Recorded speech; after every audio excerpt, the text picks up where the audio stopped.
We're going to go slow on this because this is absolutely new. Genesis chapter 18.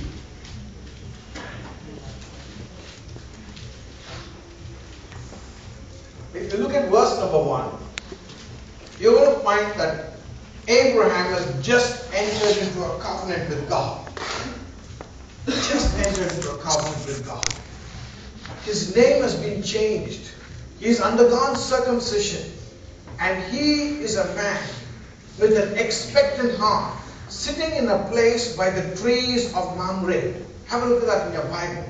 It says he's sitting by the trees of Mamre. Is it there in your Bible, the trees of Mamre? And that place is actually a grove of oak trees. And that place today is called Hebron. Hebron means when the two agreed together. That means when two became friends. Hebron means two associated. The various meanings for it were finally talks about friendship. Hebron is a place of friendship. And so at this place, when he's sitting down there, in the middle of the afternoon, he finds God passing by. And he tells God, you can't just pass me by. You need to come here and do what? You need to have a meal now. And so Abraham now prepares a meal for God. Verse number 8, it says in chapter 18, verse number 8, this is what it says. And he took the butter, the milk, and the calf which he dressed and set it before them. And he stood by them under the tree, and they did eat. And he prepared a meal for them. And so it goes on to say, in the next few scriptures, you'll find verse number 17, after they finished the meal, now they were on their way, on an assignment. Then God turns back, in verse number 17 it says, and the Lord said, shall I hide from Abraham the thing which I'm going to do?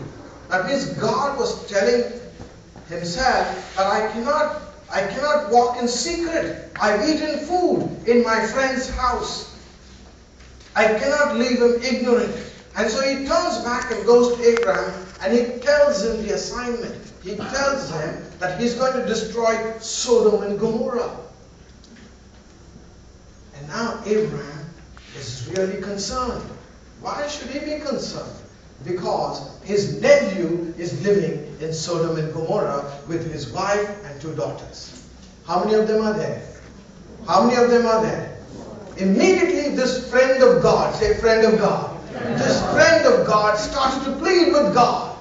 Of course there is a history behind this Abraham and this nephew called Lot, when God had given the entire place to Abraham, and Lot was not part of the package deal, but then Lot, he took advantage of his relationship with Abraham, who was raised up like a son by Abraham. Abraham knew him from the time he was an infant, took over him, adopted him, fed him, clothed him, played with him, cherished him, nourished him, and he did everything possible to keep this boy Lot happy, raised him up as a big man. And suddenly when he was strong and taller than Abraham, he decided to tell Abraham, you old man, I need this entire place that I'm looking, from this part to this part, and that happened to the best of the land that God had given Abraham. And now Abraham is fighting with his nephew. He turned around and said, whatever you want, you take. If you go to the north, I will go to the south. If you go to the west, I'll go to the east. And Abraham refused to strive, refused to fight. And then